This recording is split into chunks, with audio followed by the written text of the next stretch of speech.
Hi, Walter. I was at the mall today, and guess what happened? I met the most wonderful girl. Can't let them give me that look. You know the look. I know she hates cameras, Walter, but I'm gonna show you her anyways. You ready? Hey you, and welcome. My name is Mike, and in this video right here, we're going to look into the strange and bizarre disappearance of Kayla Berg. Kayla was last seen on August 11th, 2009. And of course, with nearly all missing people, there were a lot of sketchy things that happened that night and following her disappearance. Let's take a look.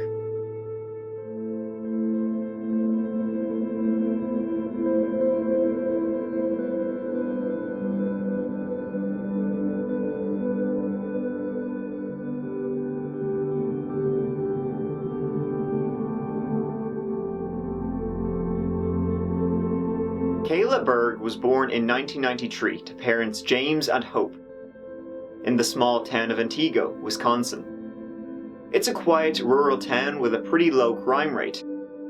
It's a place where everybody knows each other and seemingly a good spot to raise your children. When Kayla was still very young, her parents separated.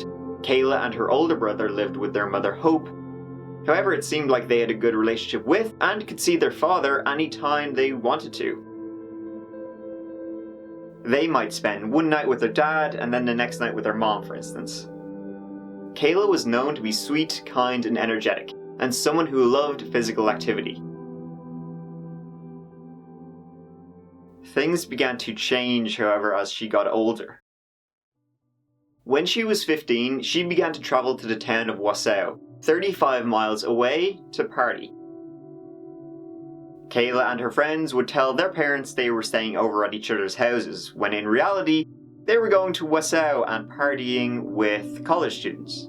Around this time, Kayla met a man by the name of Miguel Marrero. He was 4 years older than her, and they started a relationship. Many parties were held at the house he lived at in Wasau. In June 2009, her mother, Hope, finding out about all this, sat Kayla down and they discussed how it was causing her to perform worse at school. Her mother gave her the choice of moving to Texas with her or staying in Antigo with her father. Kayla made the choice to move. However, both of them being homesick, they moved back to Antigo in August 2009. On the 11th of August, Kayla, who was staying in her father's house, called her mother and said she was going to be hanging out with her friend Natosha in Natosha's house for the day. After hanging around town for a few hours, they returned to Natosha's home. There, they met Natosha's older brother, Kayla's brother, and their friend, 24-year-old Kevin Kilcheski. Kayla and Kevin talked and agreed to hang out later that night.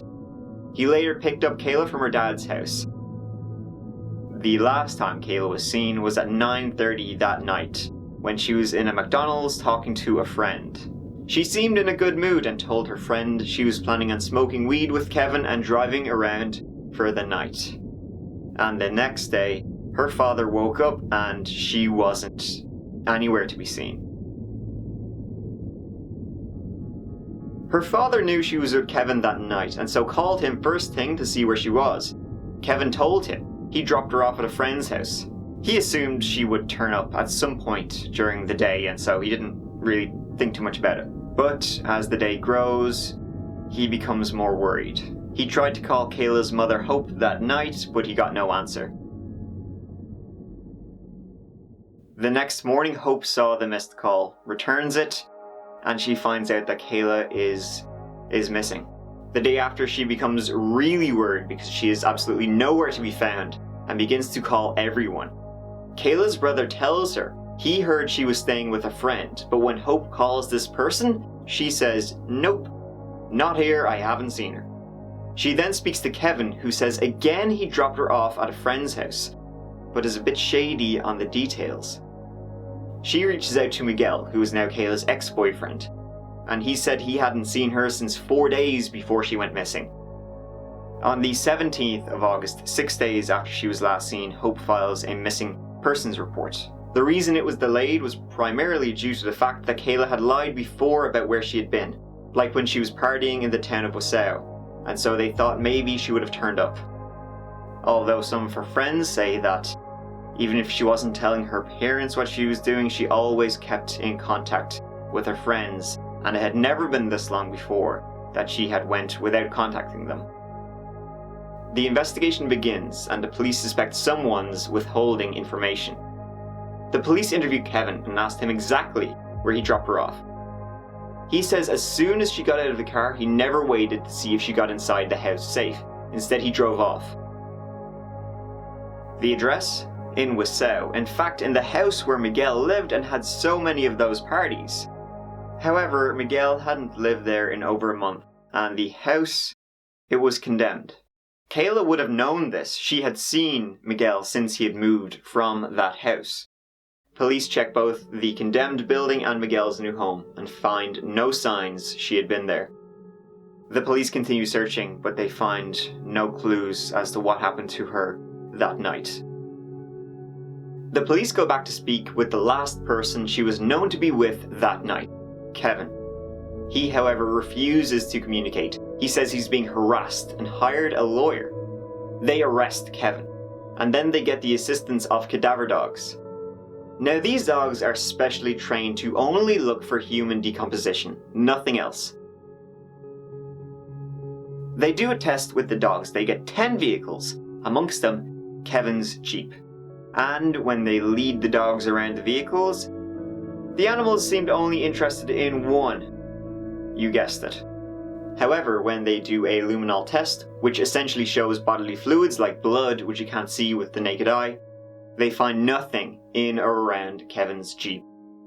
The police called in the National Guard and continued to search with dogs. The dogs find two pieces of interest, both, coincidentally, tied to Kevin. One was on a piece of land owned by Kevin's parents, the other where he worked. However, ultimately the police find nothing on either site.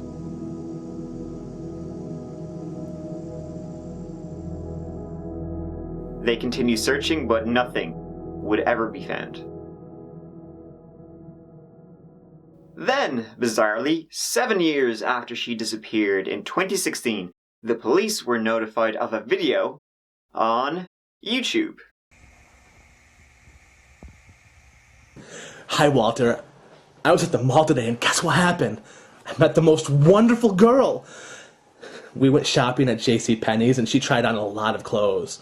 And she ended up buying a whole lot of them, you know what I mean? And then we decided to go and take a look at some of the jewelry at K Jewelers, and she picked out this most awesome necklace, the most amazing necklace I've ever seen. And I know she wanted me to buy it for her because she kept on looking at me and kept on giving me that look, you know the look. And then we got kind of tired of the mall, and I brought her back to my place. And I know she hates cameras, Walter, but I'm going to show you her anyway. Are you ready?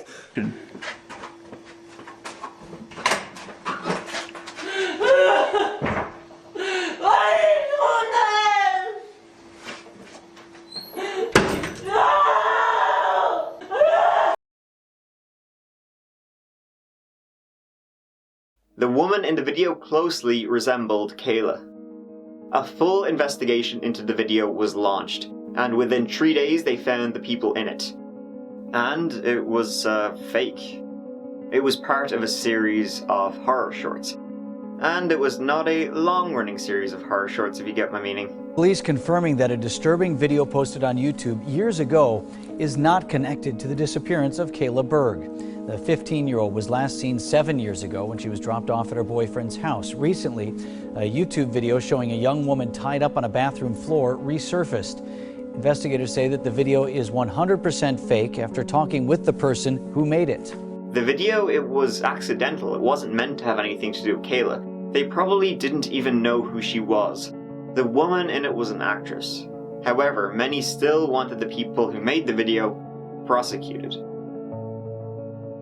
It completely sickens me that someone would even think of doing something like this. just for fun. Like a lot of people, Kayla Berg's mother was convinced that the girl in the video was her missing daughter, and she's really upset over the prank that had raised her hopes so much. Everything seemed so similar to Kayla at that time. Clothes were matching, description, facial features. My heart's dropping at that point. Could this have really been her? Inside Edition has confirmed that the video was made by these amateur filmmakers from upstate New York. We gotta go, the world's gonna end! Lucy Cavo is the young lady who was tied up on the bathroom floor. I'd like to accept this award! Yo! And Devin Wolf played the creepy guy who calls himself Patrick in the video. I brought her back to my place. They're apologizing today for upsetting everyone. The actors involved wish to extend their sympathies to the mother of Kayla Berg. They said, "We apologize for any emotional harm caused." This went viral. It caught national news attention. Maybe somebody out there will finally speak up and give me the answers that we need. I think it's pretty obvious that Kevin knows much more than he's letting on. But who knows if he is responsible, if Miguel is responsible, if she was just taken by a random stranger. If she was actually dropped off at the abandoned house, maybe a squatter there could have taken her, as Kevin didn't actually see her enter the house. Or maybe she was going to meet someone else, someone we don't know. Or it's extremely possible that Kevin said he dropped her there because that's where he thought her ex-boyfriend lived, and he wanted to dump it on him. Miguel stopped cooperating with the police not long after the investigation. Again, he said he felt harassed, but he never hired a lawyer. Though it does seem odd that if you had nothing to do with it, you wouldn't try and help the people who are trying to find the person you care for. And that's to date on the disappearance of Kayla Berg.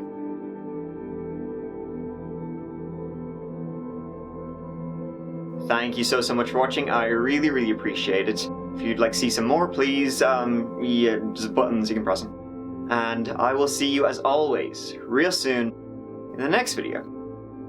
Take care of yourselves. Mike out.